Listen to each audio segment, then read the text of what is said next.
अस्सलामु अलैकुम वरहमतुल्लाहि वबरकातुह। बिस्मिल्लाहिर रहमानिर रहीम।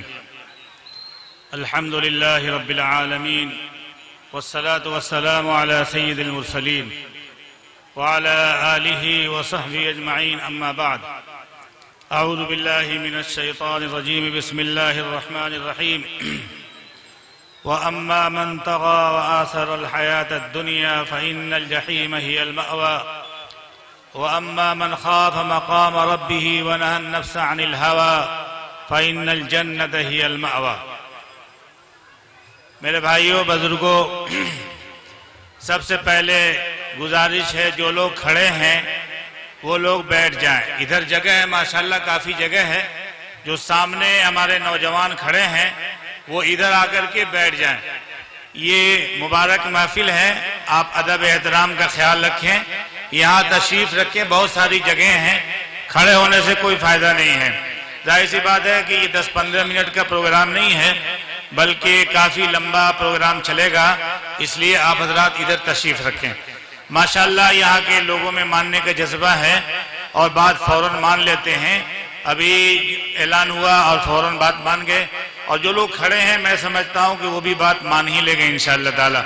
जो लोग टहल रहे हैं इधर उधर वो भी करीब आ जाएं, इस मुबारक महफिल में आकर के बात को गौर से सुनें। मेरे भाइयों बुजुर्गों, असल तकरीरें तो बाद में होंगी। जो हमारे मेहमान गिरामी आए हैं उनकी तकरीर आप ज़रा सुनेंगे। मैं बहुत ही मुख्तसर वक्त लेकर के आपके सामने हाजिर हुआ हूँ। दुआ फरमाएं कि अल्लाह पाक हम सबों को अमल की तौफीक अता फरमाए, कहने सुनने से ज़्यादा अमल की तौफीक अता फरमाए। खुद कहने वाले को भी अमल की तौफीक अता फरमाए और सुनने वालों को भी अमल की तौफीक अता फरमाए, और जो स्टेज पर हैं उनको भी अमल की तौफीक अता फरमाए। सब के सब अमल के मोहताज हैं। हमारी दो जिंदगी है, एक दुनिया की जिंदगी और एक आखिरत की जिंदगी। दुनिया की जिंदगी खत्म होने वाली है और आखिरत की जिंदगी हमेशा हमेशा रहने वाली है।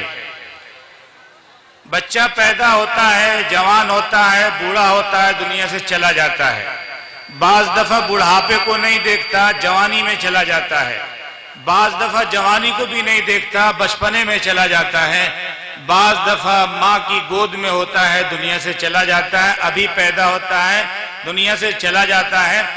दादा मौजूद रहता है और पोता दुनिया से चला जाता है। ये आमतौर से हम लोग देखते हैं। हमने नहीं सुना है कि हजरत आदम अलैहिस्सलाम के जमाने का कोई आदमी आज तक जिंदा हो। कभी सुना है? ज्यादा से ज्यादा 100 साल, 105 साल, 110 साल, 115 साल, 120 साल ये उम्र शायद बाद कोई पाता है, लेकिन वो भी दुनिया से चला जाता है। हर एक को जाना है, हत्ता के आखिर में मलकुल मौत को भी मौत आएगी और उसको भी दुनिया से, उनको भी दुनिया से जाना होगा। दुनिया फानी है, खत्म होने वाली है। दुनिया की हर चीज फानी है, खत्म होने वाली है। और आदमी दुनिया से जाएगा तो क्या लेकर के जाएगा आपको मालूम है। आप जानते हैं कि जब बच्चा पैदा होता है तो मुट्ठी बांध कर आता है और दुनिया से जाता है तो मुट्ठी खोल करके जाता है। भाई ये आवाज क्यों आ रही है? हंगामे की आवाज। लगता है कि औरतें बगल में हैं क्या, उनकी आवाज आ रही है। ये तो मेला ठेला बना लेती हैं और सारी गुफ्तगू जिंदगी भर की यहीं आकर के करती हैं। इसलिए उनसे गुजारिश है कि आवाज न करें, आवाज बंद करें और बात को गौर से सुनें। जब बच्चा दुनिया में आता है तो मुट्ठी बांध करके आता है और जब जाता है तो मुट्ठी खोल करके जाता है। देखा कि नहीं देखा है? मुट्ठी बांध कर आता है, अपने माँ बाप से कहता है घबराइए नहीं, मेरा रिस्क आपके जिम्मे नहीं है, मेरी रोजी आपके जिम्मे नहीं है। मेरे अल्लाह ने मुझको पैदा किया है तो मैं अपना रिस्क अल्लाह के पास से लेकर के आया हूं, अब घबराइए नहीं। और जब दुनिया से जाता है तो मुट्ठी खोल करके हाथ फैला करके जाता है कि लोगों देखो, कुसमावा में मैंने जमीन खरीद कर इतना शानदार मकान बनाया कि ऐसा मकान पूरे कुसमावा नहीं, बल्कि पूरे ढाका नहीं, बल्कि पूरे मोतिहारी में ऐसा मकान नहीं। मैंने इतनी जमीनें बना ली कि पूरे मोतिहारी जिला में इतनी जमीन किसी के पास नहीं है। इतना बैंक बैलेंस किया कि किसी के पास इतना पैसा नहीं है, लेकिन देखो मैं दुनिया से जा रहा हूं तो हाथ फैला करके जा रहा हूं, देख लो मेरे पास कुछ भी नहीं है, मैं अपने साथ कुछ भी लेकर के नहीं जा रहा हूं। आपने देखा होगा किसी के इंतकाल के वक्त, मौत के वक्त, कि जब मौत का वक्त करीब आता है तो आदमी बहुत तेजी के साथ हाथों को मलता है। क्यों मलता है? इसलिए मलता है कि जब देखता है कि फरिश्ता आ रहा है, हमारी रूह निकलने वाली है, मौत आने वाली है, तो अफसोस करता है कि काश के जो मेरे साथ जाने वाली चीज थी मैं उस पर मेहनत किया होता, जिस पर मैंने मेहनत की उसको मैं साथ छोड़ करके जा रहा हूं, इसलिए वो अफसोस करता है। नौजवान ये समझता है कि अभी हमारी उम्र 15 साल है, 20 साल है, 25 साल है, अभी तो 60 साल, 70 साल, 80 साल जिंदा रहूंगा, अभी तो हमारी जवानी है, कुछ खेल कूद कर लेने दो, कुछ मजे उड़ा लेने दो, कुछ मस्तियां कर लेने दो, जब बुढ़ापा आएगा तो हम भी तस्बीह हाथ में ले लेंगे, हम भी मस्जिद का गोशा पकड़ लेंगे। लेकिन मेरे भाइयों, किसी को खबर नहीं कि हमारी मौत कब आएगी, कब हमारा इंतकाल होगा, किसी को खबर नहीं है। मुसलमान घराने में बच्चा पैदा होता है तो दाहिने कान में अजान दी जाती है और बाएं कान में इकामत कही जाती है कि नहीं है? अजान और इकामत कहने का एक मकसद तो ये भी है कि दिलो दिमाग में सबसे पहली आवाज जो पहुंचे वो तौहीद की पहुंचे और रिसालत की पहुंचे, और एक मकसद ये भी है, ये बताना है कि ऐ सुनो मेरे बच्चे, तुम्हारे कान में अजान भी हो चुकी है और इकामत भी कही जा चुकी है, और जानते हो कि अजान और इकामत के बाद क्या होता है? जमात खड़ी होती है। कोई टाइम लगता है, अजान हुई, इकामत हुई, जमात फौरन खड़ी हो जाती है। ये कहा जाता है कि देखो तुम्हारी अजान भी हो चुकी, इकामत भी हो चुकी, अब तुम्हारी नमाज जनाजा खड़ी होने वाली है, यानी तुम्हारी जमात जो नमाज जनाजा है वो खड़ी होने वाली है। और जाहिर सी बात है कि देखते हैं कि जनाजे की नमाज में न अजान दी जाती है न इकामत कही जाती है, क्योंकि अजान भी हो चुकी है और इकामत भी कही जा चुकी है। ये बता दिया जाता है कि देखो देखो आखिरत की फिक्र करना, तुम अपनी मौत की तैयारी करना, सफर बड़ा लंबा है, कभी भी दुनिया के झमेलों में पड़ के मत रहना, दुनिया से जाना है और हर एक को जाना है और कुछ भी लेकर के नहीं जाएगा। आपने कहीं सुना होगा, शायद आपने सुना हो कि किसी का इंतकाल हुआ हो तो उसके घर वालों ने 2 तोला सोना, 2 तोला चांदी उसकी कब्र में रख दिया हो कि अब्बा ने बहुत कमाया, बहुत कमाया, चलो 2 तोला सोना ही रख दो, 2 तोला चांदी रख दो। कभी सुना है? नहीं सुना है। बल्कि ये वाकया तो मिलता है कि एक आदमी का इंतकाल हुआ, उसका बेटा दफनाने के लिए गया, उसका पैसा जेब में था, वो गिर गया, और मोटा पैसा था, 1000, 10,000, 15,000 रुपये थे। अब जब घर आया तो मालूम हुआ कि हमारा पैसा तो कब्र में गिर गया है, तो रात की तन्हाइयों में जाकर के कब्र को खोद करके अपना पैसा निकाल लिया। ये तो वाकया मिलता है, लेकिन ये नहीं मिलता है कि 1 तोला 2 तोला सोना और चांदी उसमें रखा गया हो। हुजूर अक़दस सल्लल्लाहु अलैहि वसल्लम ने सहाबा से पूछा कि ये बताओ कि अगर किसी के 3 भाई हो, खूब गौर से सुनिएगा, मैं तकरीर करता हूं तो पूछता भी हूं, सबक पढ़ाता हूं, पूछता हूं, आपको जवाब देना होगा, इसलिए गौर से सुनिएगा बात को। आप सल्लल्लाहु अलैहि वसल्लम ने फरमाया कि एक आदमी के 3 भाई, बड़ा भाई, मझला भाई, छोटा भाई, अपने बड़े भाई को बुला करके कहे कि बड़ा भाई, मैंने तुम्हारे साथ बहुत अच्छा सलूक किया, मैंने तुम्हारे पीछे अपनी रात गंवा दी, रात की नींद हराम हो गई, दिन का सुकून खत्म हो गया, अब ये बताओ कि मेरा आखिरी वक्त है, तुम मेरा क्या साथ दोगे? तो बड़ा भाई कहे कि देखो, जब तक तुम्हारी आंख खुली हुई है तुम्हारे साथ हैं, आंख बंद हो जाएगी तो हमारा तुम्हारा कोई रिश्ता बाकी नहीं रहेगा। मझले भाई को बुला करके यही सवाल करे, मझला भाई कहे कि तुम्हारी आंख खुली हुई है, तुम्हारे साथ हैं, जब आंख बंद हो जाएगी तुमको गुस्ल देंगे, कफन देंगे और 2 गज जमीन में जाकर के लेटा देंगे, उसके बाद हमारा तुम्हारा कोई रिश्ता बाकी नहीं रहेगा। छोटे भाई को बुला करके कहे कि भाई, मैंने तुम्हारे साथ बड़ा जुल्म किया, अच्छा सलूक नहीं किया, अच्छा बर्ताव नहीं किया, मेरा आखिरी वक्त है, तुम मेरा क्या साथ दोगे? छोटा भाई कहे घबराओ नहीं, जब तक तुम्हारी आंख खुली हुई तुम्हारे साथ हैं, आंख बंद हो जाएगी, तुमको गुस्ल दिया जाएगा, कफन दिया जाएगा, 2 गज जमीन में लेटाया जाएगा, कब्र में हम तुम्हारे साथ होंगे और मैदान महशर में उठाए जाओगे, वहां तुम्हारा साथ देंगे। जब तक तुम जन्नत में न पहुंच जाओ उस वक्त तक हम तुम्हारा साथ देते रहेंगे। हुजूर अक़दस सल्लल्लाहु अलैहि वसल्लम ने सहाबा से पूछा कि ये बताओ कि कौन सा भाई अच्छा है। आपसे अगर सवाल करूं कि कौन सा भाई अच्छा है तो आप क्या जवाब देंगे? जोर से बोलिए। बड़ा भाई, छोटा भाई सबसे अच्छा है, आप यही कहेंगे कि छोटा भाई सबसे अच्छा है। सहाबा ने यही जवाब दिया कि छोटा भाई सबसे अच्छा है। अल्लाह के रसूल सल्लल्लाहु अलैहि वसल्लम ने इस मिसाल की वजाहत फरमाई। आपने फरमाया कि बड़े भाई की मिसाल दुनिया की है। दुनिया कमाने के लिए आदमी रात दिन एक कर देता है। कैसे दुनिया आवे, दाहिने से आवे, बाएं से आवे, आगे से आवे, पीछे से आवे, ऊपर से आवे, नीचे से आवे, ये परवाह नहीं कि किस तरह दुनिया आ रही है, बस आवे आवे दुनिया आवे। हमारा पड़ोसी 4 मंजिला मकान बनाया है तो हम तो 10 मंजिला मकान बनाएंगे, बल्कि ऐसा मकान बनाएंगे कि पूरे मोतिहारी में कोई ऐसा मकान नहीं होगा। ये हम और आप इसमें मुकाबला करते हैं। मेरे भाई और बुजुर्गों, दुनिया कब तक साथ देती है? जब तक आंख खुली है दुनिया से ताल्लुक है। आंख जिस वक्त बंद हो जाएगी फिर दुनिया से कोई रिश्ता बाकी नहीं रहेगा। आंख बंद होते ही फौरन वारिसीन खड़े हो जाएंगे कि मुफ्तियाने किराम क्या फरमाते हैं इस मसले में कि मेरे अब्बा का इंतकाल हुआ, उन्होंने इतने लड़कों को इतनी लड़कियों को छोड़ा और फला फला जायदाद छोड़ी, किसको कितना मिलेगा? तमाम वारिसीन खड़े होंगे कि नहीं होंगे?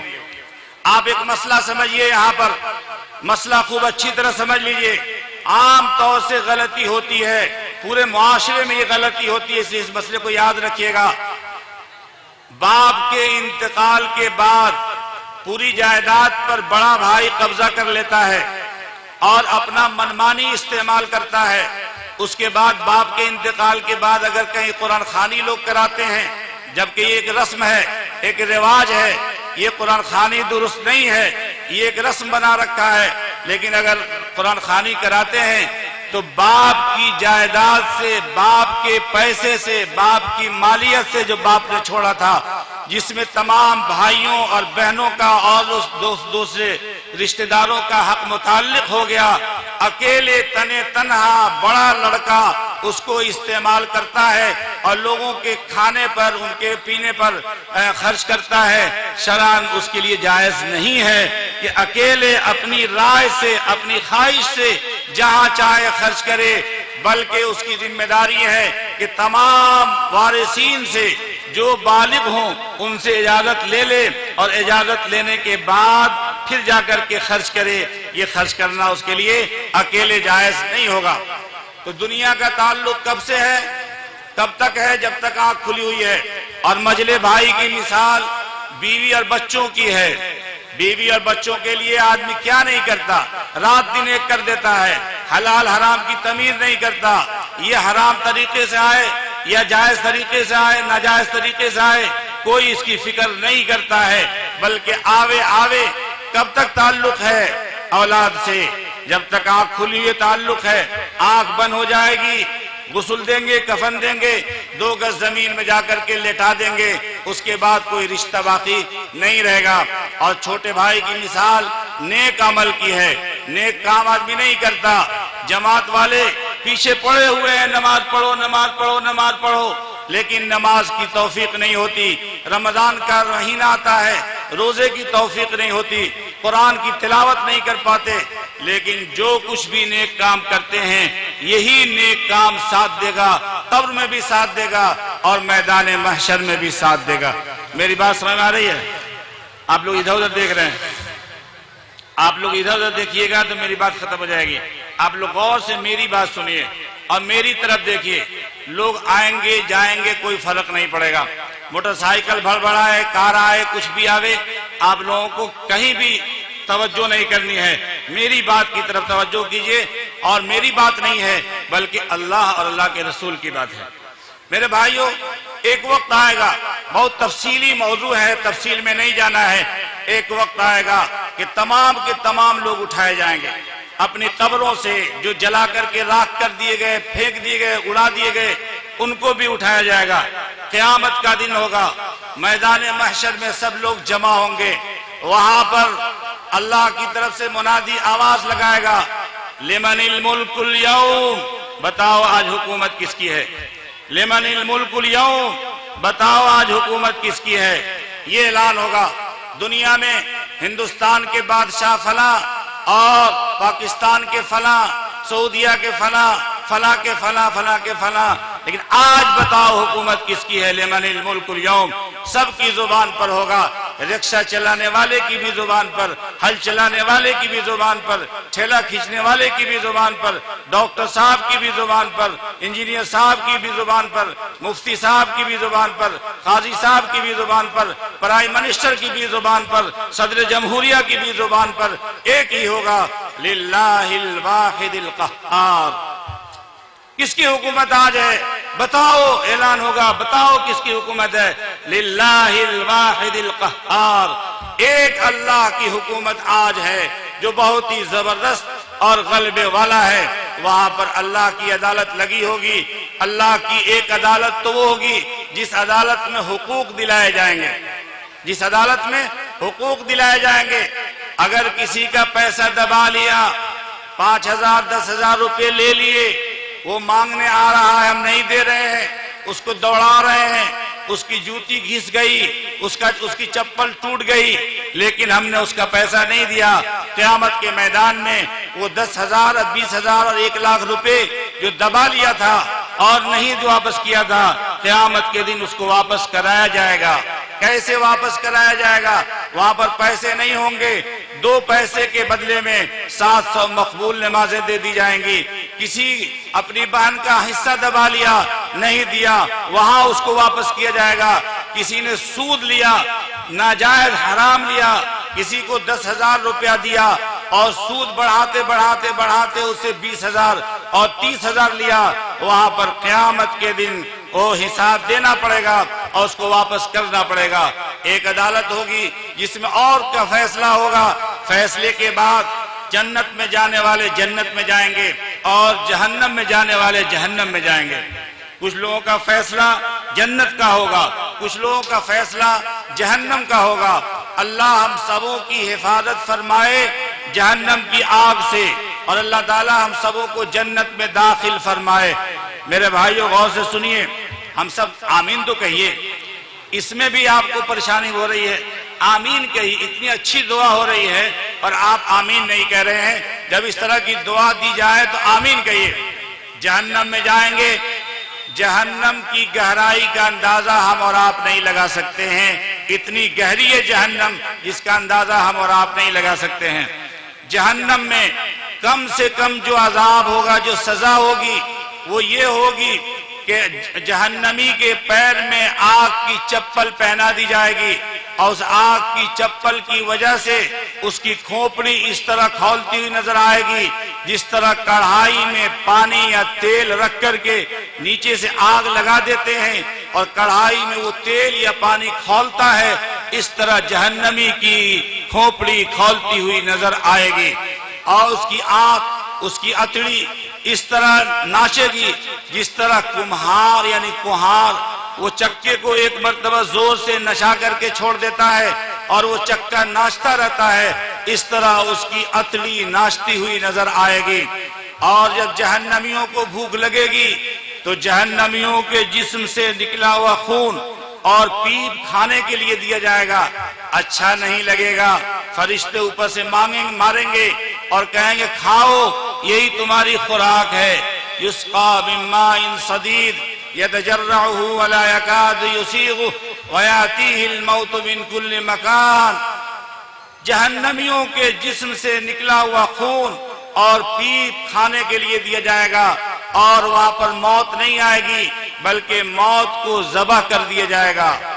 और ये जिस्म की खाल जो है जब भी पुरानी होगी तो खाल बदल दी जाएगी, कुल्लमा नज़जत जुलूदुहुम बद्दलनाहुम जुलूदन गैरहा लियज़ूक़ुल अज़ाब। खाल जब पुरानी होगी तो उसको बदल करके नया कर दिया जाएगा और कहा जाएगा कि अल्लाह का अज़ाब चखो। जो लोग गैर होंगे वो हमेशा हमें जहन्नम की आग में जलेंगे, इसलिए कि अल्लाह के साथ उन्होंने गैरों को शरीक कर दिया। इस बुनियाद पर वो जहन्नम की आग में हमेशा जलेंगे। लेकिन मुसलमान अपनी बदआमाली की वजह से जहन्नम की आग में अगर जाएंगे तो अपनी सजा भुगतने के बाद किसी ना किसी वक्त उनको निकाल करके जन्नत में दाखिल किया जाएगा। हदीस में आता है, बुखारी शरीफ की रिवायत है कि एक मुसलमान जो सबसे आखिर में जो जहन्नम की आग से निकाला जाएगा वो जल करके कोयले की तरह सिकुड़ गया होगा और काला हो गया होगा। उसको निकाल करके आबे हयात या नहरे हयात में दाखिल किया जाएगा। बहुत जल्दी से, बहुत तेजी के साथ इंसानी शक्ल इख्तियार करेगा और उसके बाद उसको जन्नत और जहन्नम के दरमियान ला करके खड़ा किया जाएगा। जब उसका चेहरा जन्नत की तरफ होगा तो जन्नत की नेमतों से फायदा उठाएगा, और जब उसका चेहरा जहन्नम की तरफ किया जाएगा तो जहन्नम की आग की लिपट से उसका चेहरा झुलस रहा होगा। वो कहेगा कि ए अल्लाह, तू कितना रहीम है, तू कितना करीम है, तू कितना गफ्फार है। तूने जहन्नम की आग से निकाल करके आबे हयात में दाखिल किया और इंसानी बेहतरीन शक्ल अता फरमाई। फिर तूने आराम में ला करके किया, जन्नत और जहन्नम के बीच में किया। ए अल्लाह, जहन्नम की आग की लिपट बर्दाश्त से बाहर है। ए अल्लाह, एक करम फरमा दे कि जहन्नम से दूर कर दे और जन्नत से करीब कर दे। अल्लाह फरमाएगा कि मेरा बंदा ये बता कि इसके बाद फिर दोबारा सवाल तो नहीं करेगा। वो कहेगा कि ए अल्लाह, मैं दोबारा सवाल नहीं करूंगा। अल्लाह का हुक्म होगा, जहन्नम से दूर कर दिया जाएगा और जन्नत से करीब कर दिया जाएगा। कुछ देर सब्र करेगा, सब्र के बाद फिर कहेगा कि ए अल्लाह, तू बड़ा रहीम है, बड़ा करीम है। जहन्नम की आग से निकाला, आबे हयात में दाखिल किया, उसके बाद आराम में लाकर किया, और अब जो है जहन्नम से दूर और जन्नत से करीब कर दिया। ए अल्लाह, एक करम और फरमा दे कि जन्नत के दरवाजे तक पहुंचा दे। ए अल्लाह, एक करम फरमा दे, जन्नत के दरवाजे तक पहुंचा दे। अल्लाह फरमाएगा कि मेरा बंदा, तू बड़ा वादा खिलाफ है। तूने वादा किया था कि हम दोबारा सवाल नहीं करेंगे, लेकिन तुम सवाल कर रहे हो। वो कहेगा कि अल्लाह, कौन बदबख्त है जो आपकी रहमत से, आपकी शफकत से महरूम हो जाए? मैं क्यों महरूम हो जाऊं? ए अल्लाह, एक करम फरमा दीजिए कि जन्नत के दरवाजे तक पहुंचा दीजिए। अल्लाह फरमाएगा कि अब तो इसके बाद सवाल नहीं करेगा। वो कहेगा कि नहीं, अब इसके बाद कोई सवाल नहीं करूंगा। अल्लाह का हुक्म होगा, जन्नत के दरवाजे तक पहुंचा दिया जाएगा। उसके बाद कुछ देर सब्र करेगा, फिर कहेगा कि ए अल्लाह, तू बड़ा रहीम है, बड़ा करीम है। ए अल्लाह, तूने यहां तक पहुंचाया, एक करम और फरमा दे, एक धक्का और, बस जन्नत के अंदर दाखिल फरमा दे। बंदा का अल्लाह ताला कहेगा कि मेरा बंदा तू बहुत वादा खिलाफ है, बार बार वादा खिलाफी करता है। वो कहेगा कि अल्लाह, मैं क्यों महरूम हो जाऊं? कौन बदबख्त है जो आपकी शफकत और रहमत से महरूम हो जाए? अल्लाह का हुक्म होगा, जन्नत के अंदर उसको दाखिल किया जाएगा। उसके बाद अल्लाह की तरफ से ऐलान होगा, अल्लाह फरमाएगा, मेरा बंदा, तू मांग, मुझसे क्या मांगता है? मांगो, मांगो, क्या मांगते हो? मांगो। वो मांगेगा कि अल्लाह ये दे दे, ये दे दे, ये दे दे। अल्लाह कहेगा दिया, दिया, दिया। वो मांग रहा है, ये दे, अल्लाह की तरफ से मिल रहा है, मिल रहा है, मिल रहा है। जो मांगा मिला, जो मांगा मिला। उसके बाद बंदा कहेगा कि अल्लाह, अब बस हो गया, जो चाहता था वो सब मिल गया, अब नहीं चाहिए। उसके बाद अल्लाह ताला अपनी रहमत की चादर से ढांप लेगा और ढांप करके अल्लाह की तरफ से उसको याद दिलाया जाएगा, मेरा बंदा बता, ये भी चाहिए? कहेगा हाँ अल्लाह, ये भी चाहिए। अल्लाह वो भी देगा। बता, ये भी चाहिए? ये भी चाहिए। अल्लाह की तरफ से उसको याद दिलाया जाएगा और वो मांगता रहेगा, अल्लाह याद दिलाता रहेगा, मांगता रहेगा, मांगता रहेगा। उसके बाद कहेगा बंदा कि अल्लाह अब नहीं चाहिए, बस आखिर हो गया, बहुत ज्यादा हो गया। अल्लाह फरमाएगा कि मेरा बंदा, तूने जो मांगा वो दिया, और जो हमने याद दिलाया वो दिया, और जितना ये सब कुछ था उसके बराबर और दिया। जाओ तुम इत्मीनान और सुकून के साथ रहो। जन्नत में कम से कम जो जन्नती को जो मकान मिलेगा, ऐसा मकान कि न आंखों ने देखा, न कानों ने सुना और न दिल पर कभी खटका पैदा हुआ कि आगे ऐसा मकान भी हो सकता है। जो लोग हज करने गए हैं उन्होंने देखा होगा कि मक्का मुकर्रमा में 115 मंजिला मकान, 115 मंजिला टावर, जहां से देखिए वहां से लगता है कि बिल्कुल करीब ही है। जो लोग भी गए हैं देखा होगा मक्का मुकर्रमा में 115 मंजिला का टावर, और दुबई में 150 मंजिला का टावर, और जद्दे में 199 मंजिला का टावर बन रहा था, पता नहीं बना कि नहीं बना। ऐ लोगों, मक्के का 115 मंजिला का टावर और दुबई का 150 मंजिला टावर और जद्दा में बनने वाला 199 मंजिला टावर, इन टावरों को तो आंखों ने देखा, कानों ने सुना, दिल पर खटका पैदा हुआ कि ऐसा मकान बन सकता है, बल्कि उससे अच्छा बन सकता है। लेकिन जन्नत में जो मकान मिलेगा, ऐसा मकान आंखों ने न देखा, कानों ने न सुना और न दिल पर कभी खटका पैदा हुआ। वहां पर जो ख्वाहिश होगी अल्लाह पूरा करेगा, जो ख्वाहिश होगी अल्लाह पूरा करेगा। ख्वाहिश होगी कि अनार खाएं, अनार का गुच्छा लटक जाएगा, तोड़कर खा लेगा, खत्म। ख्वाहिश होगी सेब खाएं, सेब का गुच्छा लटक जाएगा, तोड़कर खा लेगा, बात खत्म। ख्वाहिश होगी कि फला फल का अंगूर खाएं, इंजीर खाएं, फौरन सामने हाजिर होगा, खा लेगा और उसके बाद खत्म हो जाएगा। वलकुम फीहा मा तश्तही अनफुसुकुम वलकुम फीहा मा तद्दऊन, जो चाहेंगे जन्नती अल्लाह उसको पूरा फरमाएगा। बल्कि वलहम तैरिम मिम्मा यश्तहून, उड़ता हुआ परिंदा, ख्वाहिश होगी कि दुनिया में बहुत कबाब खाया है, बहुत कबाब खाया है, कोफ्ता खाया है और भुना हुआ गोश्त खाया है, शोरबादार गोश्त खाया है, काश के इस परिंदे का कबाब बन करके आ जाता, वो उड़ते हुए परिंदे का कबाब बन करके हाजिर हो जाएगा। वलहम तैरिम मिम्मा यश्तहून, उड़ते हुए परिंदे के बारे में जो ख्वाहिश होगी अल्लाह पूरा फरमाएगा। नुज़ुलन मिन गफूरिर रहीम, ये अल्लाह की तरफ से बतौर मेहमानी के है। जब कोई मेहमान आता है हमारे घर तो हम सबसे पहले उसको पानी देते हैं और हल्का फुल्का शुरू में नाश्ता देते हैं। इसको नुज़ुल कहा जाता है अरबी जुबान में। अल्लाह की तरफ से ये बतौर नुज़ुल के होगा। और ख्वाहिश होगी कि अपने लोगों से मुलाकात करें, तो बाजार लगेगा, अपने लोगों से जाकर के मुलाकात करेंगे। और टहलते टहलते ख्वाहिश होगी कि आराम करें, तो मुश्क अंबर का टीला होगा जिस पर वो आराम करेगा और इत्मीनान सुकून के साथ रहेगा। दुनिया में हमारी तमाम ख्वाहिशें पूरी नहीं हो सकती, दुनिया में तमाम ख्वाहिशें पूरी नहीं हो सकती।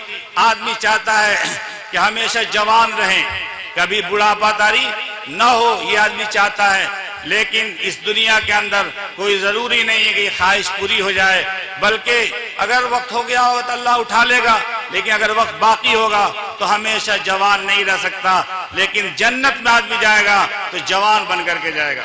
जितने बूढ़े लोग हैं वो सब के सब जवान बन करके जाएंगे। हुजूर अक़दस सल्लल्लाहु अलैहि वसल्लम ने एक बूढ़ी औरत से मज़ाक फरमाया। आपने फरमाया कि देखो बूढ़ी औरत जन्नत में नहीं जाएगी।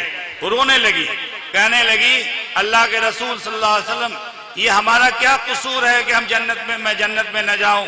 बुढ़ापा जवानी हमारे हाथ में तो नहीं है, मेरा क्या कसूर है कि आप फरमा रहे हैं कि बूढ़ी औरत जन्नत में नहीं जाएगी? आपने फरमाया कि तुम भी जन्नत में जाओगी, लेकिन जवान बन करके जाओगी, इस बुढ़ापे के साथ नहीं जाओगी। आदमी की ख्वाहिश होती है कभी नज़ला ना हो, कभी जुकाम ना हो, कभी पेट में दर्द ना हो, कभी पैर में दर्द ना हो, कभी बुखार ना हो। इस दुनिया में ख्वाहिश नहीं पूरी होगी, बल्कि ये ख्वाहिश कहाँ पूरी होगी? जन्नत के अंदर पूरी होगी।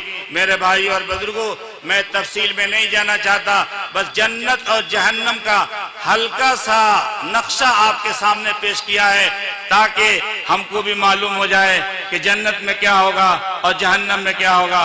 अब मैं आपसे एक सवाल करना चाहता हूँ। सवाल ये है कि क्या हम ये चाहते हैं कि नहीं चाहते हैं कि जहन्नम की आग से बच जाएं और जन्नत में दाखिल हो जाएं? जहन्नम की आग से बचना और जन्नत में दाखिल होने का इरादा रखते हैं कि नहीं रखते हैं? हमारी ख्वाहिश है कि नहीं है? जरा जोर से बोलिए। पीछे से आवाज तो इतनी आ रही है ना कि समझ ही में नहीं आ रहा, लेकिन आप हजरात जरा जोर से बोलिए कि सब लोग चाहते हैं ना भाई कि जन्नत में जाएं। और जन्नत, जरा हाथ उठाइए तो कौन कौन लोग जाते हैं? अल्लाह कबूल फरमाए, अल्लाह कबूल फरमाए, अल्लाह कबूल फरमाए। अब जन्नत में कैसे जाएंगे और जहन्नम में कैसे जाएंगे, ये सुन लीजिए। कुरान करीम की आयत मैंने पढ़ी है और इस आयत का तर्जमा मतलब बता करके थोड़ी सी तशरीह करके अपनी बात खत्म करता हूं। अल्लाह ताला ने नुस्खा बताया जन्नत में जाने का और जहन्नम में जाने का नुस्खा बताया। बड़ा मुख्तसर नुस्खा है। दुनिया का डॉक्टर जो माहिर डॉक्टर नहीं होता, अभी पढ़ करके आया, बैठ गया, लिखना शुरू करता है दवा। ये भी हो सकता है, ये बीमारी हो तो ये भी दवा चल सकती है, ये बीमारी तो ये भी दवा चल सकती है, ये बीमारी हो तो ये भी दवा चल सकती है। 50 दवा लिख देता है। और माहिर जो डॉक्टर होता है, जो बीमारी को समझ लेता है, वो 2 से 3 दवा लिखता है। अल्लाह से बड़ा माहिर हकीम और बड़ा माहिर डॉक्टर कौन होगा? अल्लाह ने जन्नत में जाने का नुस्खा बड़ा मुख्तसर बताया है। और वो क्या नुस्खा है? 2 बताया, बस 2। अमल करेंगे इंशाअल्लाह, इंशाअल्लाह।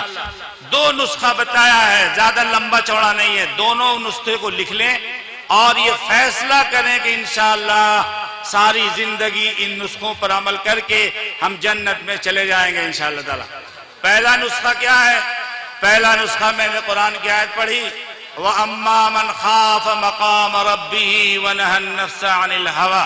पहला नुस्खा, व अम्मा मन खाफ मकाम रब्बिही, जो शख्स अपने रब क़यामत के दिन अपने रब के सामने हाजिरी से डरता रहे, यानी जो भी काम करे, काम करने से पहले पहले सोच ले कि मैं ये काम करने जा रहा हूं, हमारा खालिक व मालिक देख रहा है, उसके सामने जाना है। अल्लाह ताला पूछेगा इस काम के बारे में, तुमने ये काम क्यों किया? काम अच्छा हो तो काम को करें, और काम अगर गलत हो, काम अगर बुरा हो, काम अल्लाह को नाराज करने वाला हो, जहन्नम की आग में ले जाने वाला हो, तो उस काम को छोड़ दें। ये है वअम्मा मन खाफ मकाम रब्बिही। एक नौजवान लड़का पूरे शबाब के साथ है, एक नौजवान लड़की बंद कमरे में बैठ करके वो ये दावत दे रही है कि आओ ये गलत काम कर लो। वो नौजवान पूरी तैयारी के साथ, शैतान उन दोनों के बीच में हायल। ये नौजवान उस वक्त सोचता है वअम्मा मन खाफ मकाम रब्बिही, वो सोचता है कि हमारा रब देख रहा है, हम 2 आदमी हैं, कोई तीसरा नहीं है, लेकिन हमारा रब तो देख रहा है, हमें उसकी अदालत में जाना है। वो अपनी तरफ दावत दे रही है, वो कह रहा है इन्नी अखाफुल्लाह रब्बल आलमीन, मैं अल्लाह से डरता हूं जो तमाम जहान का पालनहार है, मैं ये गलत काम नहीं कर सकता। जाओ जाओ, तुम हो, मैं हूं, तीसरा कोई नहीं है, लेकिन हमारा खालिक व मालिक तो है, हमारा खालिक व मालिक तो है, वो देख रहा है, मैं ये गलत काम नहीं कर सकता।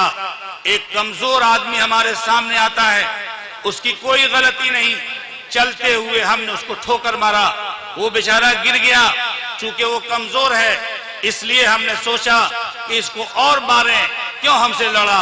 हालांकि ठोकर हमने दी, मारा हमने, गिराया हमने, लेकिन उसको और मारने के लिए तैयार है। हाथ उठाया मारने के लिए, लेकिन फौरन सोचा कि नहीं, अल्लाह की बरगाह में तो हमें जाना है, अल्लाह के दरबार में तो जाना है। ये कमजोर है, ये कमजोर है, ये हमसे बदला नहीं ले सकता, हमको नहीं मार सकता, लेकिन हमारा खालिक व मालिक तो हमसे ज्यादा ताकतवर है, वो तो हमसे बदला लेगा, हमसे पूछेगा। इसलिए उठाए हुए हाथ को खींच लिया और कहा कि मैं ये गलत काम नहीं कर सकता, मैं ये गलत काम नहीं कर सकता, मैं नहीं मार सकता। एक आदमी आया, भैया मेरे पास पैसा नहीं है, इलाज कराना है, वालिद की तबीयत खराब है, बीमार है, जमीन जायदाद भी नहीं है, मुझे कर्ज चाहिए, आप 10,000 रुपये दे दो और फिर हम इंशाल्लाह आपको दे देंगे। लेकिन हमने कहा कि नहीं, हम 10,000 ऐसे नहीं देंगे, बल्कि 10,000 तो देंगे, लेकिन माहाना या सालाना हम इतना % इस पर लेंगे जिसको सूद कहते हैं। अगर तुम सूद दोगे तो तुमको कर्ज देंगे, अगर सूद नहीं दोगे तो हम तुमको कर्ज नहीं दे सकते हैं। ऐसे वक्त में सोचे कि सूद लेने वालों के लिए कुरान करीम ने साफ ऐलान कर दिया है कि सूद लेने वालों के साथ अल्लाह उसके रसूल की तरफ से ऐलान जंग है, जंग का ऐलान है। हमने कहा कि नहीं, हम ये काम नहीं ले सकते। सूद खाना गोया के इंसानी जिस्म से निकला हुआ खून और पीप खाना है। मैं ये सूद नहीं खा सकता। वअम्मा मन खाफ मकाम रब्बी, नफ्स तो कह रहा है, माहौल बना हुआ है सूद का, हर आदमी सूद ले रहा है। ये देखा कि ये बड़े नमाजी नजर आते हैं, ये बड़े हाजी साहब नजर आते हैं, लेकिन ये भी सूद ले रहे हैं, लिहाजा हम भी सूद लें। नफ्स कहता है कि सूद लो, लेकिन हमने कहा कि नहीं, अल्लाह जो हमारा रब है वो इसको बर्दाश्त नहीं करेगा और ये हराम है हमारे लिए, मैं ये नहीं खा सकता। इंसानी जिस्म से निकला हुआ खून और पीप नहीं खा सकता। मैं आपको एक वाकया सुनाऊं जिससे पता चलेगा कि सूद की क्या हैसियत है और सूद क्या है हकीकत में। मैं आपको बताता हूं। एक साहब थे हबीब आजमी, उनका वाकया लिखा है कि सूद खाते थे, बहुत बुरे थे, सूद खाते थे। एक मर्तबा एक साहब के यहाँ गए और कहा कि मेरा जो कर्ज है उसको वापस करो। उसकी बीवी थी, वो घर पर नहीं थे। बीवी ने कहा कि मालिक तो नहीं है, वो आएंगे तो कर्ज अदा करेंगे। हबीब ने कहा कि जो चीज पक रही है, हांडी में पकाने जा रही हो, बड़ी उम्दा चीज थी, कहा कि इसको दे दो सूद में और तुम्हारे मालिक आएंगे तो कर्ज अदा करना। बेचारी मजबूर थी, दे दिया। वो लेकर घर आए, घर आकर के अपनी बीवी से कहा कि ये पकाओ, बहुत उम्दा और नफीस चीज है, ये पकाओ। ए बच्चे, ए भाई काहे बात कर रहे हो, बैठो बैठो, चुपचाप बैठो, अगर नहीं सुनना तो चले जाओ, लेकिन अगर यहाँ बैठे हो तो गौर से सुनो, बात मत करो। हबीब आजमी ने अपनी बीवी से कहा कि ये पकाओ, पकाने लगी। इतने में एक साइल आया मांगने के लिए, कहा कि बाबू मुझे कुछ दे दो। कहा कि मैं नहीं दे सकता, डांट कर भगा दिया। कहा कि मैं तो खुद ही लोगों से मांग मांग करके खाता हूं, तुमको कैसे दूंगा, मैं तो खुद ही सूद लेता हूं, तुमको कैसे दे सकता, डांट कर भगा दिया। अल्लाह को हिदायत देनी थी। देखा कि हांडी में जो बड़ी उम्दा और अच्छी चीज पक रही थी, वो पूरी हांडी में खून और पीप में तब्दील हो गई, खून और पीप में बदल गई। पूरी हांडी में खून और पीप खौलने लगा। वो दौड़ती हुई आई, हबीब से कहा कि जनाब आप तो कह रहे थे कि बहुत उम्दा और अच्छी चीज है और ये तो पूरा खून और पीप ही खौल रहा है। अल्लाह ने उनको हिदायत दी, चीख मार कर गिर गए और जब होश में आए तो कहने लगे कि या अल्लाह, आज तक हबीब जो सूद खाता था वो गोया के इंसानी जिस्म से निकला हुआ खून और पीप खा रहा था, जो हमारी आंखों से नजर नहीं आ रहा था। आज अल्लाह ने मुझे हिदायत दी और अल्लाह ने दिखा दिया कि जो तुम सूद खा रहे थे वो सूद देने वाले के जिस्म से निकला हुआ खून और पीप तुम खा रहे थे, तुम इसको छोड़ो। उन्होंने फैसला किया कि हम चलते हैं और उस जमाने के बड़े आलिम हसन बसरी रहमतुल्लाह अलैह की खिदमत में जाकर के उनसे हम उनके हाथ पर बैत करेंगे और तौबा इस्तिग़फ़ार करेंगे। गए, रास्ते में कुछ बच्चे खेल रहे थे, उन बच्चों ने हबीब को देखा, देखते ही कहने लगे, सुनिए क्या कहा, गौर से सुनिए। अब पता नहीं बच्चे थे या फरिश्ते थे, अल्लाह बेहतर जानता है। उन बच्चों ने कहना शुरू किया कि बचो बचो बचो, हटो हटो हटो, हबीब सुदखोर आ रहा है, हबीब सुदखोर आ रहा है। कहीं ऐसा ना हो कि इसके पैर की मिट्टी उड़कर हमारे सर पर पड़ जाए, यानी इतना बुरा आदमी है कि इसके पैर की मिट्टी उड़कर हमारे सर पर पड़े, हम इसको बर्दाश्त नहीं कर सकते। हबीब चीख मारकर बेहोश होकर गिर गए कि अल्लाह, हबीब इतना बुरा है कि ये बच्चे कह रहे हैं कि हबीब सुदखोर आ रहा है, बचो बचो, कहीं ऐसा ना हो कि इसके पैर की मिट्टी उड़कर सर पर पड़ जाए। उसके बाद होश में आए, हसन बसरी की खिदमत में हाजिर हुए, तौबा इस्तिग़फ़ार किया, अल्लाह से माफी मांगी। और ये फैसला किया कि जितना माल मेरे घर में मौजूद है सब जिन लोगों से लिया है उनको वापस कर देंगे और जो बचेगा उसको सदका करेंगे। रास्ते में आए, रास्ते में वही बच्चे जो पहले मिले थे वही बच्चे खेलते हुए नजर आए। उन बच्चों ने कहना शुरू कर दिया, बचो बचो बचो बचो, हटो हटो, हबीब अल्लाह के नेक बंदे आ रहे हैं, कहीं ऐसा ना हो कि हमारे पैर की मिट्टी उड़ करके इनके सर पर पड़ जाए, तुम बचो बचो, हबीब अल्लाह के नेक बंदे आ रहे हैं। आपने देखा चंद मिनट पहले वो हबीब जो बिगड़े थे और सूदखोर थे तो बच्चों ने वो कहना शुरू किया था कि बचो बचो, कहीं ऐसा ना हो कि इनके सर की मिट्टी उड़कर हमारे सर पर पड़ जाए। और जब ये हबीब बन करके आए हैं तो ये बच्चे कह रहे हैं कि बचो बचो, हटो, कहीं ऐसा ना हो कि हमारे पैर की मिट्टी उड़कर इनके सर पर पड़ जाए। ऐ मेरे भाइयों और बुजुर्गों, मैं ये कहना चाहता हूं कि आज सूद की वबा आम होती चली जा रही है। आप क्या क्या है मैं नहीं बता सकता, लेकिन सूद की वबा इतनी आम होती चली जा रही है कि आज कोई घर खाली नजर नहीं आता इल्ला माशाअल्लाह। और बाज जगहों में तो वो चल गया एटीएम से पैसा निकालने का और पैसा मारने का, किसी का पैसा किसी के खाते से निकाल लिया, ये भी बहुत आम तौर से चल रहा है, जो हराम है, नाजायज है। हमारा इस्लाम इसकी इजाजत नहीं देता। अगर कोई मुसलमान पकड़ा जाता है, दाढ़ी टोपी वाला अगर दाढ़ी टोपी वाला नहीं है लेकिन मोहम्मद उसके नाम के साथ जुड़ा हुआ है, मोहम्मद अब्दुल्ला, मोहम्मद अब्दुल रहमान, तो मोहम्मद के नाम को बदनाम करता है, इस्लाम को बदनाम करता है।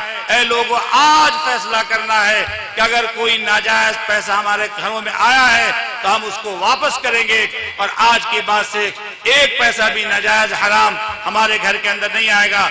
हबीब जब घर पे आए थे, आने के बाद एक एक आदमी के घर जाकर के उसका पैसा वापस किया और कुछ पैसा बच गया, कुछ पैसा बाकी रहा, तो उन्होंने ये समझ करके हो सकता है कि ये भी हराम माल हो, पूरा सदका कर दिया बिला नियत सवाब। जब वो बिगड़े थे तो लोगों से सूद खाते थे, सूद लेते थे, लेकिन अल्लाह ने जब उनको हिदायत दी, जब वो बने और तौबा और इस्तिग़फ़ार किया तो उन्होंने क्या किया, उन्होंने सारा का सारा माल अल्लाह के वापस कर दिया और जो बाकी बचा उसको बिला नियत सवाब सदका कर दिया। आज ये मजमा फैसला करे कि अगर हमारे घरों में नाजायज और हराम माल है तो हम उसको वापस करेंगे और अपने घर के अंदर माल को नहीं रखेंगे इंशाअल्लाह ताला। तो ऐसे मौके से वम्मा मन खाफ मकाम रब्बी, अपने रब के सामने खड़े होने से डरता रहे, ये पहला नुस्खा जन्नत में जाने का है। बेटे की शादी होनी है, बेटा है इंजीनियर, डॉक्टर, माशाल्लाह। अब आ रहा है आदमी, लड़की वाले आ रहे हैं, क्या भाई शादी, क्या भाई क्या देंगे? बाद लोग तो बाकायदा मुतालबा करते हैं क्या देंगे, बाद लोग मुतालबा नहीं करते, बड़े नेक होते हैं, खानदान के, बड़े खानदान के होते हैं, अच्छे लोग होते हैं, वो मुतालबा नहीं करते, बल्कि वो बाउंड्री बांटते हैं, तमहीद बांटते हैं और आते हैं कि भाई आप जानते हैं मैं तो फैसला कर चुका हूं कि कुछ नहीं लूंगा, कुछ नहीं लूंगा, एक पैसा भी नहीं लूंगा। लेकिन आप जानते हैं अंगूठा छाप हो उसको भी मोटरसाइकिल, फला मोटरसाइकिल मिलती है, मैट्रिक पास हो 2 लाख, आईए पास हो तो इतना, बीए पास हो तो इतना, ग्रेजुएट हो तो इतना। हमारा बेटा तो ग्रेजुएट है, अब आप सोच लीजिए आप क्या देंगे क्या नहीं देंगे, ये आपके ऊपर है। ये मेरे भाई और बुजुर्गों, ये बाकायदा मुतालबा होता है। ऐसे मौके पर अगर लड़की वाला आकर आपके हाथ में 5 लाख का चेक पकड़ाता है, 10 लाख का चेक देता है और आपके पास 5 लाख और 10 लाख की थैली देता है, या आपके पास आकर लालच देता है और कहता है कि आपका मकान तो हम बना देंगे, आप अपने बेटे की शादी कर दीजिए, आपके बेटे की बकिया पढ़ाई का खर्च मैं बर्दाश्त करूंगा, आप शादी कर लीजिए। ऐ मेरे भाई,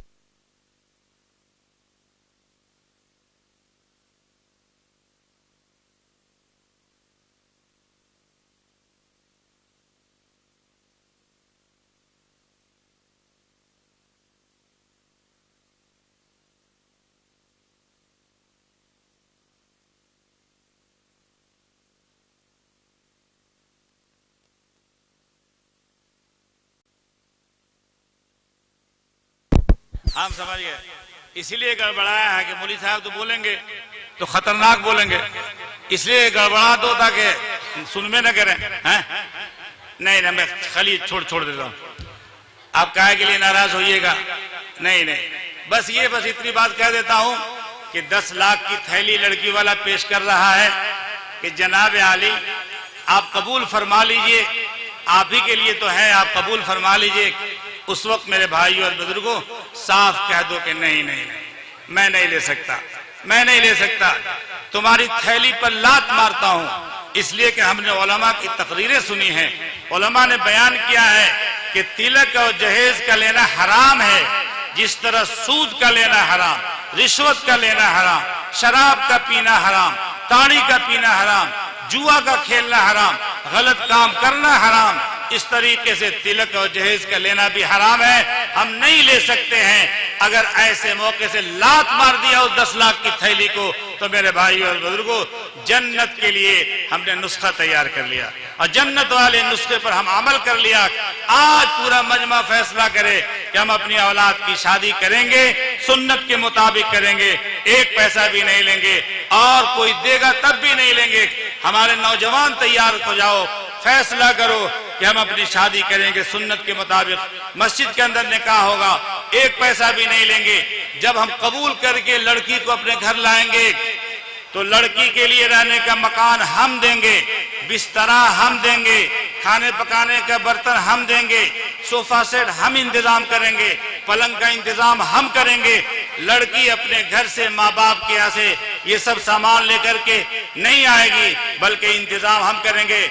मेरे नौजवानों फैसला करो, और अगर तुम्हारा फैसला हो गया तो यकीन जानो अल्लाह की जात से उम्मीद रखता हूं कि तुम स्कॉर्पियो अगर तुम्हारे ससुराल से मिलने वाली हो तो अल्लाह पाक तुम्हारी रोजी में बरकत देगा और स्कॉर्पियो तुम्हारे हाथ की कमाई से खरीदी जाएगी इंशाअल्लाह ताला। तुम ये यकीन करो और अपने माँ बाप से कह दो, साफ कह दो कि नहीं ले सकता।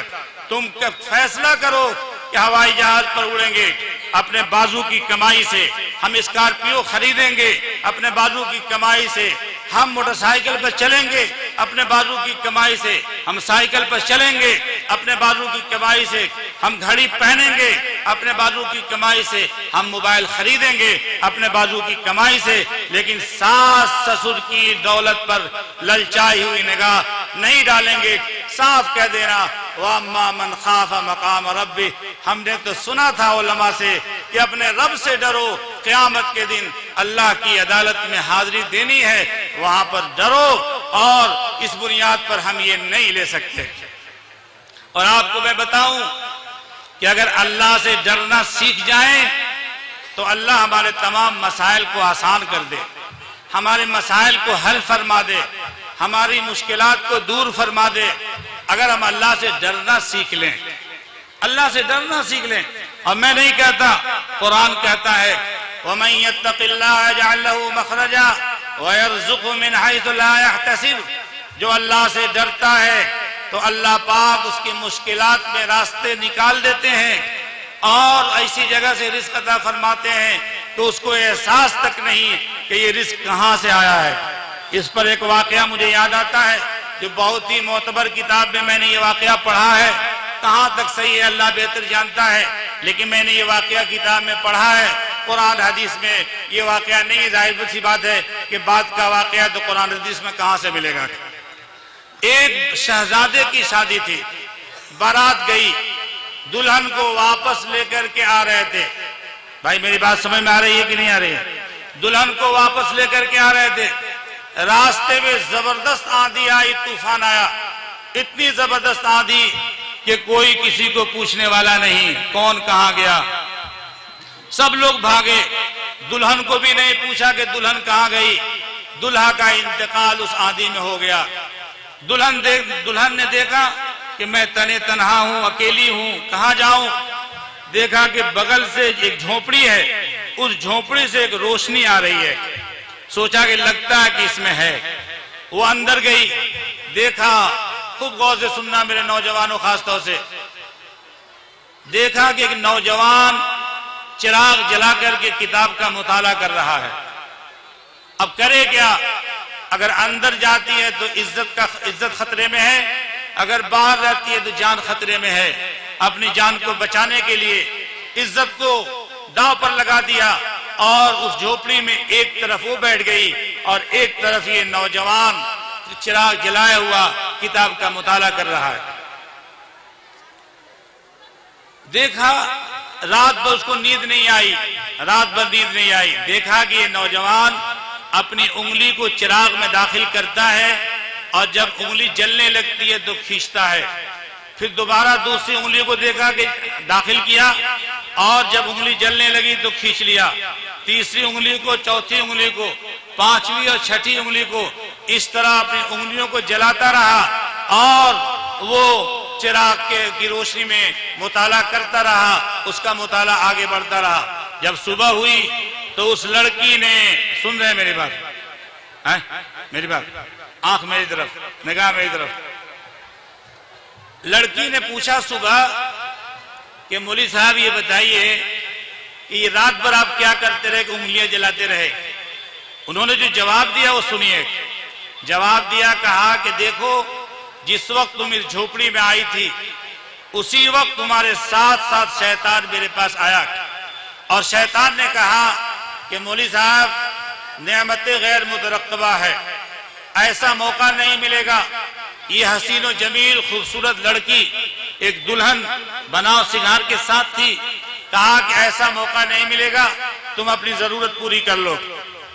उस वक्त मैंने अपनी उंगली को चिराग में दाखिल किया, आग में, और जब उंगली जलने लगी, बर्दाश्त से बाहर हुआ तो मैंने अपने नफ्स को मुखातब किया और कहा कि सुनो, अगर तुम दुनिया की आग को बर्दाश्त नहीं कर सकते हो तो जहन्नम की आग तो इससे 70 गुना ज्यादा है, तुम कैसे बर्दाश्त कर सकते हो?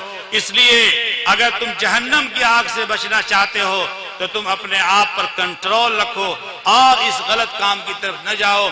मैं मुताला करने लगा। उसके बाद फिर कुछ देर के बाद शैतान आया और कहा कि मौलवी साहब कितने बेवकूफ हो, कितना बढ़िया मौका है और तुम छोड़ दे रहे हो, हाथ से जाने दे रहे हो। फिर दूसरी उंगली दाखिल की और जब जलने लगी, बर्दाश्त से बाहर हुआ। फिर नफ्स को मुखातब किया और कहा कि देखो, जब दुनिया की आग को बर्दाश्त नहीं कर रहे हो तो जहन्नम की आग को कैसे बर्दाश्त कर सकते हो? इस तरह वो शैतान आता रहा और अपनी उंगलियां जला जला करके अपने आप को मैंने बचा लिया अपने रब की नाफरमानी से, इसलिए कि मुझे यकीन था कि अल्लाह की अदालत में जाना है और वहां हमें जवाब देना है। उसके बाद उसके घर वाले आए और उसको लेकर के चले गए। उसके कुछ दिनों के बाद घर वालों ने सोचा कि दूसरी शादी कर दें। कहा कि वो तैयार नहीं हुई। कहा कि मैं शादी नहीं कर सकती, मेरी दूसरी शादी नहीं होगी। लेकिन जब ज्यादा इसरार किया और ज्यादा दबाव डाला तो उस लड़की ने, शहजादी ने कहा कि अगर तुम मेरी शादी करना चाहते हो तो उस नौजवान से करो जिस नौजवान की झोपड़ी में मैंने रात गुजारी है और जो रात भर वो चिराग जला करके पड़ता रहा और अपनी उंगलियां जलाता रहा। लोगों ने कहा कि नाक कट जाएगी, खानदान की नाक कट जाएगी। वो फकीर और शहजादी की शादी उस फकीर से होगी। कहा कि नहीं नहीं, अगर तुम शादी करना चाहते हो तो उसी फकीर से करो।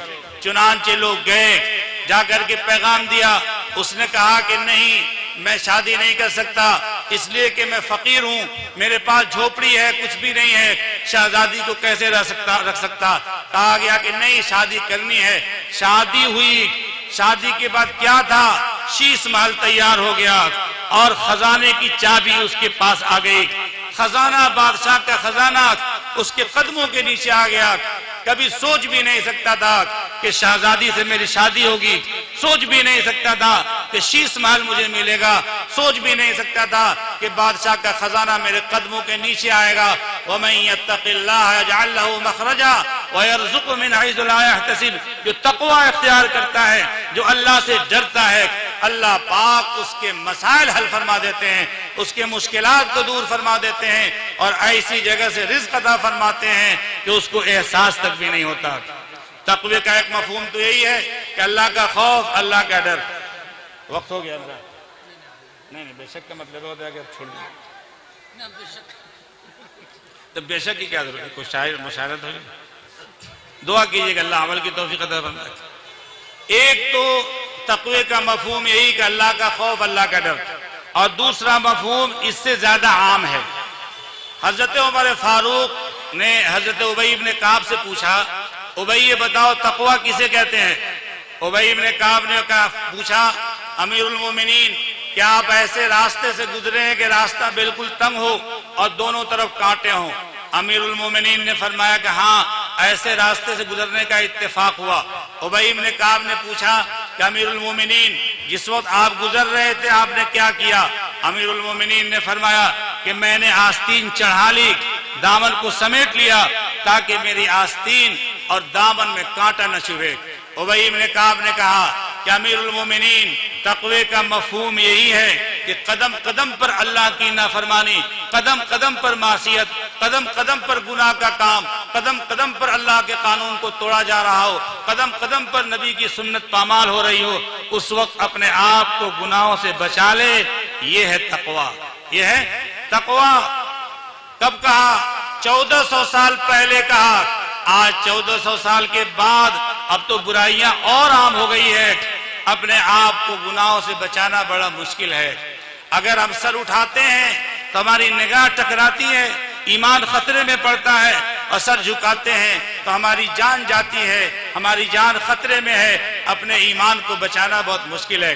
एक अंधा, एक नाबीना जो गैर महरम को नहीं देखता उसका कोई तकवा नहीं है, इसलिए कि वो गैर महरम को तो देख ही नहीं सकता, गैर महरम को देख ही नहीं सकता, उसका क्या तकवा?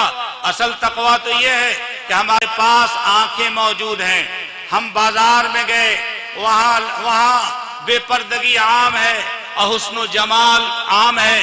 वहां पर अगर हम अपनी निगाह को झुका लेते हैं, अपनी निगाह की हिफाजत कर लेते हैं, अपने आप को बचा लेते हैं, तो मेरे भाइयों असल तकवा तो ये है। अगर मस्जिद में कोई नमाज पढ़ रहा है, नमाज की हालत में गैर महरम को नहीं देखता, कोई तकवा नहीं है। असल तकवा तो यह है कि बाजारों में जाकर के अपनी निगाह की हिफाजत कर सके। हुजूर अक़दस सल्लल्लाहु अलैहि वसल्लम ने फरमाया, मन नज़र इला महासिन इमरातिन अजनबियतिन अन शहवतिन सुब्ब फी ऐनी अलानुक यौमल क़ियामा, जिस शख्स ने किसी अजनबी औरत को शहवत की निगाह से देखा तो क़यामत के दिन लोहा पिघला करके उसकी आंख में डाल दिया जाएगा। असल तकवा तो ये है कि हम अपनी निगाह की हिफाजत करें, अपने तमाम आज़ा की हिफाजत करें और अल्लाह के हुक्मों पर चलने वाले बन जाएं। उलमा ने लिखा है कि सबसे बड़ा तकवा ये है कि बंद कमरे में लड़का और लड़की, दो आदमी, कोई तीसरा नहीं, उस वक्त जब दावत दी जा रही गलत काम की तरफ तो कहता है इन्नी अखाफुल्लाह रब्बल आलमीन, मैं अल्लाह से डरता हूँ जो तमाम जहान का पालनहार है, ये गलत काम नहीं कर सकता। तो मेरे भाई और बुजुर्गों, पहला नुस्खा जन्नत में जाने का वो क्या है? वअम्मा मन खाफ मकाम रब्बिही। पहला नुस्खा याद आया? अमल करेंगे इंशाअल्लाह, अल्लाह से डरेंगे, अल्लाह का खौफ पैदा करेंगे। जो भी काम करेंगे हम सोच लेंगे कि काम हमारा अच्छा है या बुरा है, नेक है या गलत है, अल्लाह को राजी करने वाला या नाराज करने वाला है, जन्नत में ले जाने वाला है, जहन्नम में ले जाने वाला है। काम अच्छा हो, अल्लाह को खुश करने वाला हो, जन्नत में ले जाने वाला हो तो काम को करें, और अगर गलत हो, जहन्नम में ले जाने वाला हो तो काम को छोड़ दें। एक नुस्खा। और आगे वअम्मा मन खाफ मकाम रब्बिही व नहन नफ्स अनिल हवा। और दूसरा नुस्खा, अब मत समझिएगा कि एक नुस्खे पर इतना लंबा हुआ, दूसरे नुस्खे पर कितना होगा, तो जल्दी खत्म करता हूँ। व नहन नफ्स अनिल हवा, अपने आप को ख्वाहिशात नफसानी से बचा दे। नफ्स कहता है ये करो, अल्लाह कहता है नहीं ये करो। हम नफ्स की बात नहीं मानेंगे, अल्लाह की बात मानेंगे। अल्लाह कहता है, अल्लाह के रसूल फरमाते ये करो, नफ्स कहता है ये करो। नफ्स कहता है कि मेरा एक ही बेटा, खूब धूमधाम के साथ बारात ले जाएंगे, खूब धूमधाम के साथ बारात ले जाएंगे, बैंड बाजे के साथ बारात ले जाएंगे, ये नफ्स कहता है। और ऑर्केस्ट्रा, अब तो वो भी चल गया है, ऑर्केस्ट्रा, ऑर्केस्ट्रा के साथ लेके जाएंगे। नफ्स कहता है कि ऐसी शादी करेंगे नमूने की कि पूरे कुसमावा में, पूरे ढाका में ऐसी शादी नहीं होगी। 200 बोलेरो जाएंगे, 200 बोलेरो लेकर के जाएंगे। और बोलेरो नहीं, बोलेरो कौन पूछता आजकल, स्कॉर्पियो और कौन कौन गाड़ी है वो लेकर के चलेंगे। और एक लाइन से लेकर के जाएंगे, एक लाइन से, ताकि लगे कि किसी बड़े बाप के बेटे की बारात जा रही है। नफ्स कहता है कि ऐसा करेंगे, अल्लाह के रसूल कहते हैं नहीं, ऐसा नहीं करना है, इसको खत्म करो, मस्जिद में निकाह करो।